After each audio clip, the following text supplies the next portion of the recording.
Question tag. Comment utiliser correctement un question tag? Est-ce que les question tags me rendent plus naturel lorsque je parle anglais? Et d'ailleurs, c'est ce dont nous allons parler aujourd'hui. Je suis Esther de Force of Light. Parlons aujourd'hui de question tags. I am Esther from Force of Light and today we look at question tags.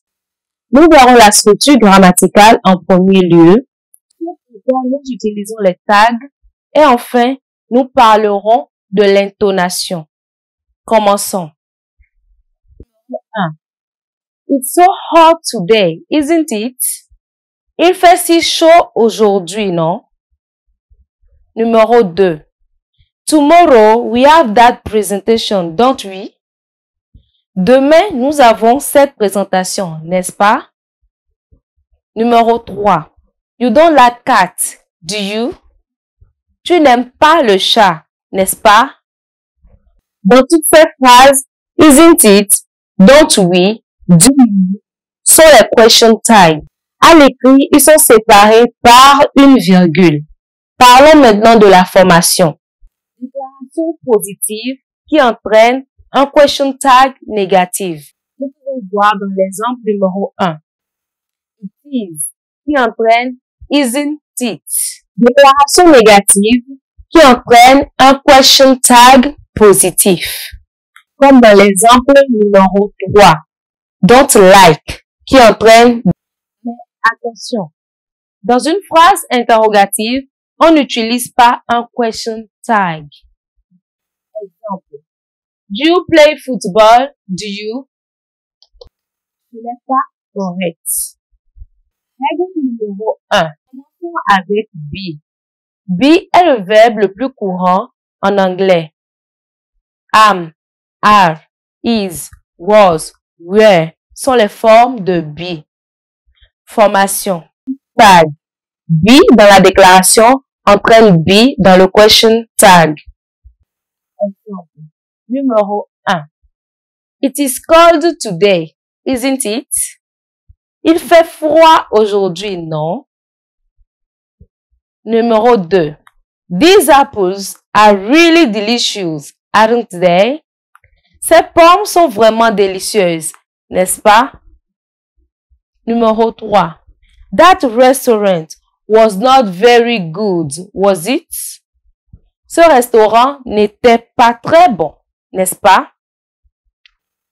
Alors, qu'en est-il de am, comme I am? Amnest, am I? Ceci n'est pas correct. On utilise toujours aren't lorsqu'on parle de am. Amnest, aren't I? Je suis le prochain, non? I'm the shortest here, aren't I? Je suis le plus petit ici, non? Rappelez-vous que les question tags sont courants à l'oral. Donc, nous contractons les tags. C'est vraiment rare d'entendre. It's cold today. Is it not? Contractez, s'il vous plaît. Isn't it? Merci. Règle numéro 2. Verbe auxiliaire. Auxiliaire dans la déclaration entraîne auxiliaire dans le question tag. Exemple. Numéro 1. You can play football, can't you? Tu sais jouer au football, non?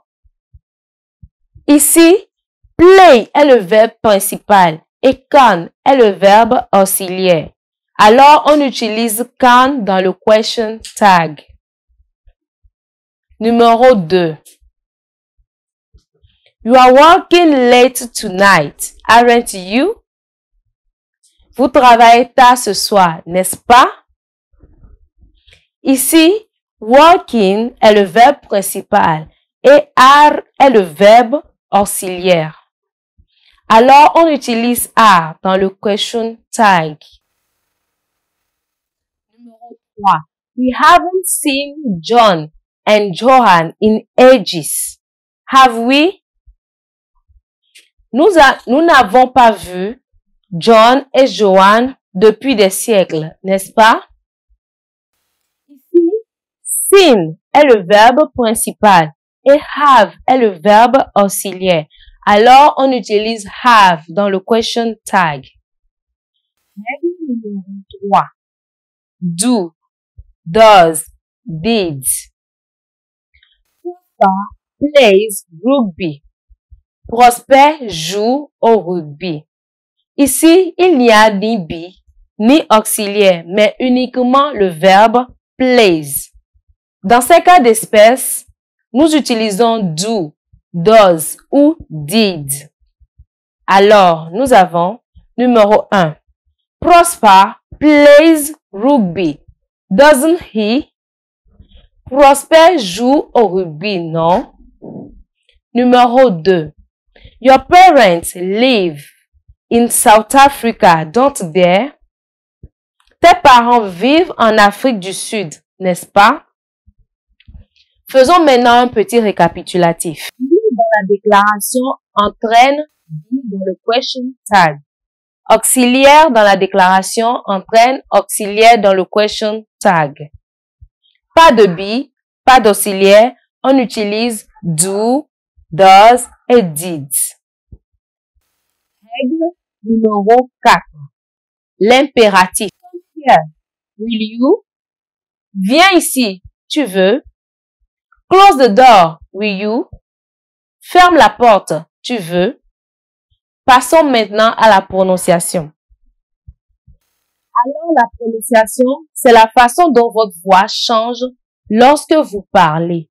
Et elle communique vraiment l'émotion. Lorsque nous utilisons les question tags, il y a deux types de prononciation. Nous avons la montante et la descente.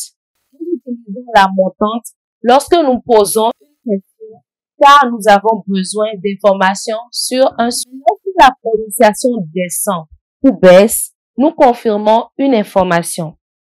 Prenons quelques exemples. You don't know where my phone is, do you? Vous ne savez pas où se trouve mon téléphone, n'est-ce pas? This clock is wrong, isn't it?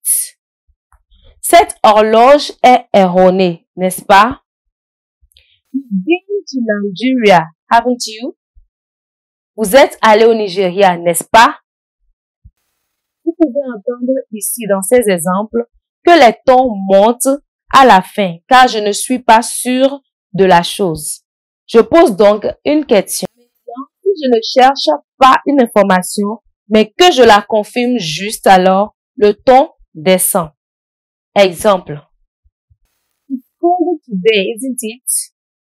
Il fait froid aujourd'hui, n'est-ce pas? Numéro 2. These mangoes are awful, aren't they? Ces mangues sont horribles, n'est-ce pas? Alors, dans ces exemples-ci, vous pouvez entendre le ton descendre parce que je confirme l'information avec la personne avec laquelle ces informations sont déjà claires. Il y a bien sûr des exceptions dans la grammaire anglaise, mais utilisez pour le moment les règles apprises aujourd'hui et tout ira bien. On se dit à la prochaine. Bye. Watch, like, comment, share and stay blessed. Regardez, likez, commentez et soyez bénis. One language sets you in a corridor for life. Two languages opens the door along the way. Three and more languages gives you the world.